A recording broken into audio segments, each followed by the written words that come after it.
All right, folks, so it is just mere hours after, quite frankly, the best fight I may have ever seen in my life. Chris Eubank Jr.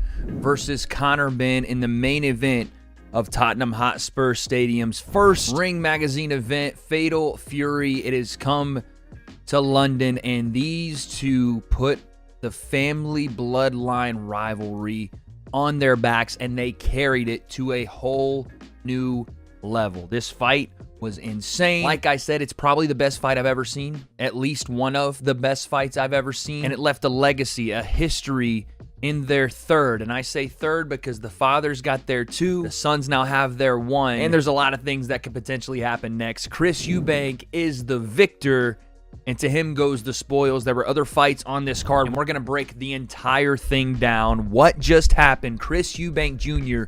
defeats Conor Benn by decision in, once again, the greatest fights and moments I have ever been a part of. The breakdown, let's go. Before we got to that, we had other fights to get to. I'll be very short.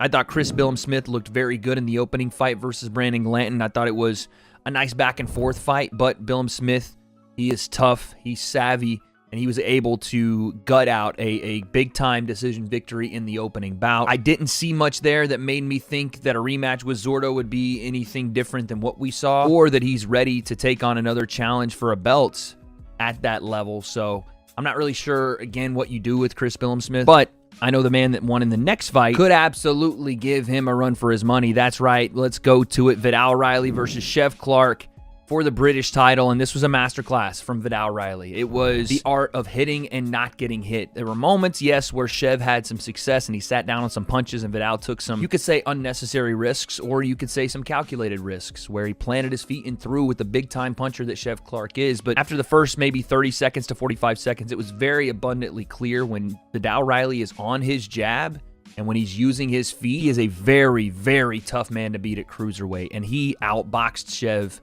in every single round, I felt, of this fight. Now, were there rounds that could have been swing rounds and gone to Chev? Sure. And maybe there is a little bit of bias because Vidal Riley is one of my good friends, and I just want to see so much happen for him in this sport because I see the work he puts in, and I don't like using the word deserves, but I think he has earned the right to be called that British champion. I think there's so much more he even has to offer. I don't think he's even hit his potential ceiling yet, but again, if you wanted to go that route and give Vidal that next step up, that next big test, I don't know that Chris Smith would be super keen on it, but Vidal just be a world-ranked cruiserweight in multiple different sanctioning bodies, and Chris Smith looking to get back to a title, that may just be the fight to set up. And to remind you guys, Vidal did beat Chris Smith in the amateur ranks. Next up, we had Liam Smith and Aaron McKenna, and holy shit, why didn't anyone tell me Aaron McKenna was that guy? You went into this fight thinking Liam Smith, veteran, dog, taking on a newcomer that's unproven. We've talked about how sometimes experience at the top level only means something when you are successfully experiencing those fights. And for Liam Smith, obviously after the loss to Chris Eubank Jr. in the second bout, coming back to really show that he still has it. That even, in his 30s now and with all the experience he has, he can still go at the top level. And I'm going to tell you something, Liam Smith did not look as bad as he looked in the Chris Eubank 2 fight, but he ran into a young, hungry fighter that is highly skilled, far more skilled than I thought he was, and that possessed the dog inside to bang it out when he needs to. Pause. Aaron McKenna absolutely dog-walked Liam Smith tonight, and I don't mean that disrespectfully in any way, shape, or form. It's just what happened. We're talking clean sweep status here, in my opinion. I don't remember the official scorecards, but I didn't see a round, maybe outside of one, or at some point, I'm pretty sure I was in the restroom because I had to, saying we had to relieve after sitting there for a while during the watch party. But watching that live, I did not see one round that I thought Liam Smith won in. Then you had Anthony Yarde versus Lyndon Arthur, a good back-and-forth fight. Listen, this was a trilogy bout, so both guys were already familiar with each other. Coming off the fourth-round stoppage in the last one, this felt far more personal to both fighters. For Lyndon Arthur, proving that last fight was not who he was and that he would be able to turn the tide of this, and he had a good fight, just not a great one, because on the other side, Anthony Yarde ran away with this fight toward the end of the fight, but it was a good back and forth up until the end. Another decision win here, but I thought Anthony Yarde was explosive, highly explosive at the beginning of the fight. I thought that tailed down as the fight went on, and listen, he still got crazy power in his hands. He's still a guy that one punch can change a fight. Absolutely. He showed me he's worth watching anytime he puts the gloves on and steps in. And I wanted to get those, I don't want to say out of the way, I wanted to cover those fights because I felt they deserved the coverage that they got on the night and after, because this card I thought top to bottom was great matchmaking, a fantastic build, and I thought they all delivered. I know people were a little upset with a lot of decisions, but that's what happens when you have high-level fighters against each other. You're not going to see many stoppages. But after that co-main event, the energy in Tottenham Stadium, you started to kind of peek. Where we were sitting was kind of up in a skybox, and I kind of started to peek over my shoulder. And every time I did, I saw more and more and more and more people flooding into this stadium. It was something out of a movie because it started to build that anticipation. They showed Conor Benn walking into the venue, Chris Eubank Jr. walking into the venue, and myself and True Jordy were coming up with crazy conspiracy theories as to what potentially was going to happen in the relationship between Senior and Junior, and Conor Benn weighing 165 after rehydration, and Chris Eubank Jr. missing weight and then coming in under the weight check. And we're talking about our predictions, how we both had Conor Benn by knockout. That did not come to fruition. You guys can let me know about it in the comments. And then all of a sudden, the thing you least expected, or at least the thing I least expected, talking about something monotonous, maybe just making some jokes, who knows? And we both turn to the TV. They show Conor Benn walking, and they show Chris Eubank Jr. getting out of a car. And then they slide the van door of the same car, and sitting in that seat is Chris Eubank Sr. He showed up for his son. There was no roof on Tottenham Stadium tonight, but if they'd had one on, they might as well have put some dynamite to it, because it would have absolutely come unglued. The people lost their minds. It was something out of a movie. It was cinema. And on it was, because throughout the entrances from both fighters, Conor Benn coming into the ring with Nigel, and you could tell he felt the moment, right? This is something that he had never experienced, something that Chris Eubank Jr. had never experienced, but for Conor Benn, nothing anywhere close. No fights that would be deemed a big fight necessarily for Conor Benn on this level, and you could tell that moment he was feeling it. Now, did it get the best of him? Was he able to control it?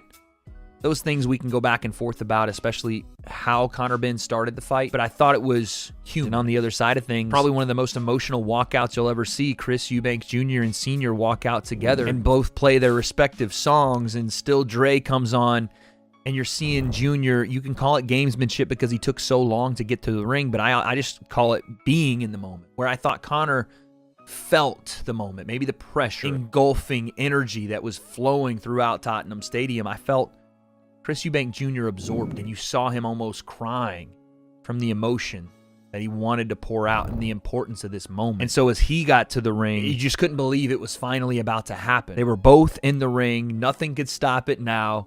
And sure enough, it was all gas, no brakes from the first bell. Now listen, it's going to be hard for me to recollect every single round in my memory and try to score this thing in a way that's like super technically correct, because we're 4 hours after the event is over, and I'm going to give you the bullet points of what I remember. I do remember Chris Eubank Jr., as the fight started, immediately established his jab. And as simple as that sounds, it really is the punch that will take you around the world, because for the first half of this fight, Chris Eubank was almost predominantly on his jab, and it was very, very successful. But on the other side, Conor Benn started a little erratic. He started a little wild. He had a lot of, I would usually say controlled, but uncontrolled chaos. He was winging big shots, and he was throwing everything in the kitchen sink behind it. I mean, there was no touch shots. There was no setup shots. He was throwing everything to hurt Chris. It was right hands, left hooks, and some of those shots getting through. And I think maybe even, I don't know if it was the first or second round, he clipped Chris with a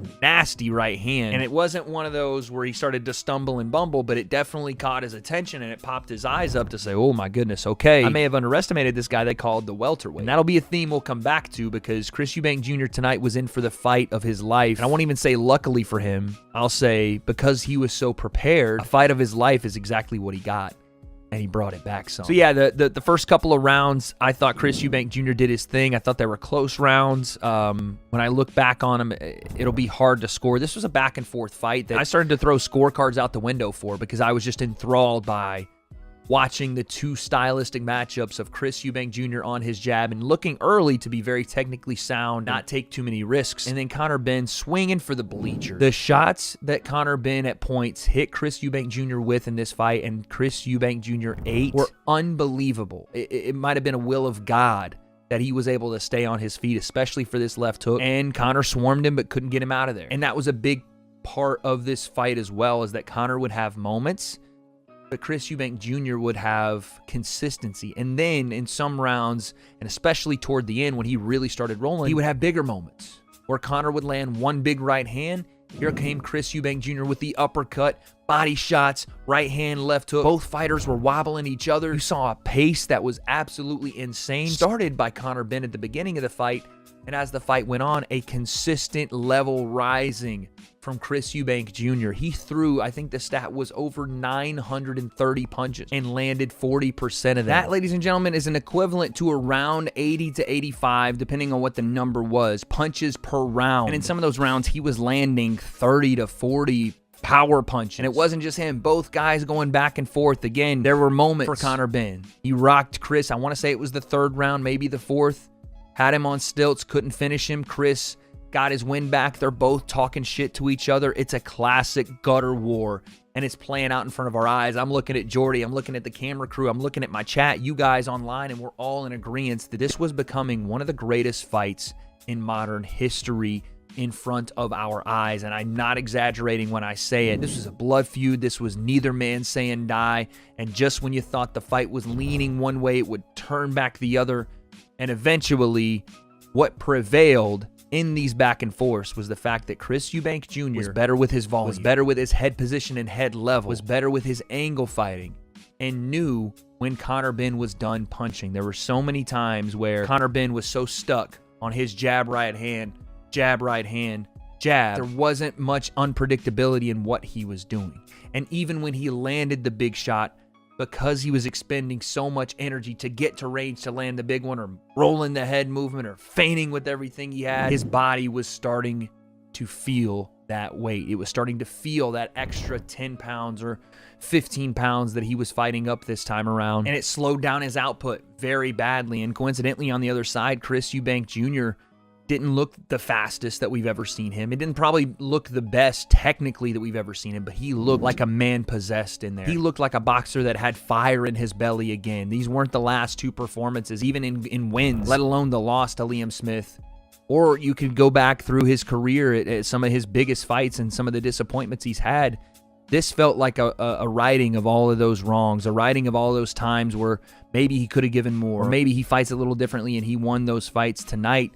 Felt like the culmination of all of those struggles into one fight to turn the tide completely. And like I said, that's what he did. As the fight got on to the middle rounds and into later rounds, Chris Eubank decided to kind of change what he was doing. He went from sticking with his jab and looking for counter shots on Conor Benn, or looking to lead with his combinations and get back to his jab, to forget the technique, it's about heart. And he started to use his bigger frame and try to drive his forehead into the chest of Conor Benn and walk directly forward into that fire, into a place where Conor Benn had tagged him with shot after shot, and his face looked like he had been stung by 1,000 bees. By the way, I think there is confirmation that Chris Eubank Jr.'s jaw is broken, so all prayers to him. Obviously, we want him to be healthy and heal, and what a warrior to go through that with a broken jaw, and I'm pretty sure it happened early in the fight because he was taking nasty punches. But the change in strategy changed the trajectory of this fight, because him walking forward shut down a lot of Conor Benn's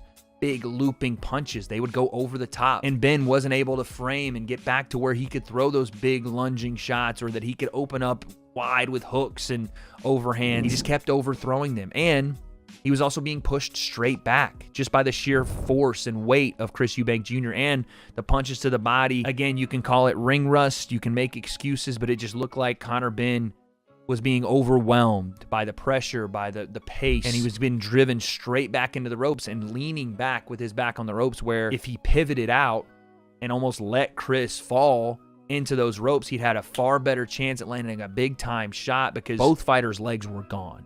It was not a question, again, of technique anymore. It was all heart. Who was going to be able to survive this hellacious pace, and who's going to take it to the next level? When both guys are tired, when you want to quit, who is going to take that next step and say, I'm not done yet? Turns out it was both guys. And that's what made this fight such a legendary back and forth, because they both gave it everything. They both left it in there. They both were warriors on the night. But Chris Eubank Jr. stood above because of his tenacity, or as Senior said in the post-fight speech, the tenacity. Both men left it all in, but only one did so in spite of the weight cut, which, okay, sure. He makes 160 this time. He made it before he signed the contract. We're not complaining. But he does make the weight check and keeps himself under 170 pounds in a rehydration clause that I think is, quite frankly, just one of the worst practices in all of combat sports. There's a glove controversy right before the fight. Conor Benn gets to wear the horsehair gloves. I don't know what was going on with that, but add that onto the plate.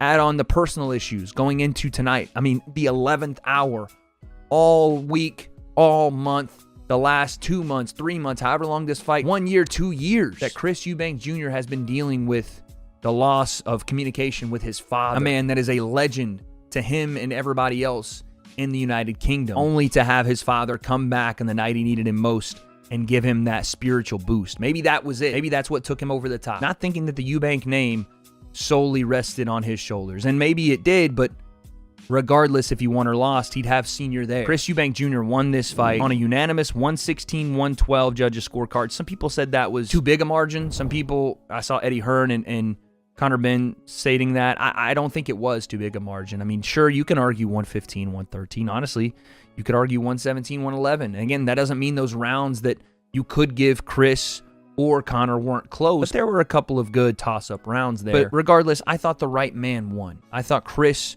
was unequivocally the winner of this fight. Does that mean I didn't think Conor Benn had a good fight? No, I was so impressed with him in this fight. I was impressed with his heart, his determination, his ability to come back after losing a round, or when things went tough for him, he didn't just quit, or he didn't shy away from trying to get back in the fire and get that fight. So once again, I don't think I'm overstating this when I say it was one of, if not the best fight I have ever seen. Which leads into the next thing. What happens next? Do they do the rematch? Eddie Hearn has come out and said they already have stipulations in the contract for a rematch. Chris Eubank Jr. obviously didn't speak too much on that because he won. He is the winner. He is the one that carried the family name. He brings the pride of the Eubanks back home and makes his father proud. So, yeah. And also, he had to go to the hospital because of the broken jaw. We're probably going to hear more as he heals up. Conor Benn, obviously very disappointed in his performance, blames himself and takes the responsibility of things that he can do better, which again, I thought was a very grown-up and mature Conor Benn in the fight after, because you never know how fighters are going to handle loss, and I thought he did a really good job at taking responsibility. But he even said he doesn't know if the rematch is next. Maybe he goes back down to 147 and called out Mario Barrios. Yes, please. I'll watch that fight 7 times a week and twice on Sunday. Honestly, I think both guys should heal up because this was a war. I don't want to see either of them jumping into anything super quick. But at the end of the day, this is what we wanted. The hype was real, and it was fulfilled by the fight. Most times you see that the hype doesn't live up. Tonight it absolutely did, and it gave us so many great moments. The fight, yes, but the bringing back together of Junior and Senior, that moment after the fight where Senior is congratulating Conor Benn and Nigel is congratulating Chris Eubank Jr., and all 4 are in the ring, and only those 4 people know what this rivalry means and what each chapter means to each one of them. They have this bond that none of us will ever understand, but we know from the outside looking in that it's got to be special, that they're connected for life. And now the sons themselves, Junior and Conor Benn, have their own bond, have their own respect, have their own moment to know that they're the only 2 people in the world that created that. So congrats to them and to the fathers and to everybody in the families that have let this and allowed this rivalry to live on, and we get to live vicariously through it. Thank you to The Ring Magazine for allowing me to be out here in person and seeing that, to Turkey Al Sheikh, to my co-host True Jordy as my brother, man, and we had so much fun doing this. There will be a Fight Week vlog for you guys coming out. I want you to stay tuned for that and some other stuff we're doing. But that's it for me. What a night of fights. Congratulations to Chris Eubank Jr. and all the winners on the card, and it is Sunday at 2:56 a.m. here in London, and I've got to get on a plane in about 7 hours. So I'm going to pack up, try to get a fraction of sleep. I'll see you guys in New York City this week because the Fatal Fury card moves to NYC, the trilogy night. 3 fights, Ryan Garcia, Rolly Romero, Devin Haney, Jose Ramirez, and Teofimo Lopez versus Arnold Barboza. Some of the brightest stars in the sport of boxing take center stage in Times Square this week, and I will see you guys there. So As we leave off, what did you guys think about the fight, about the event, about the moment that was Chris Eubank Jr. versus Conor Benn, and what happens when we touch down in New York? I don't have those answers, but I guess we'll find out.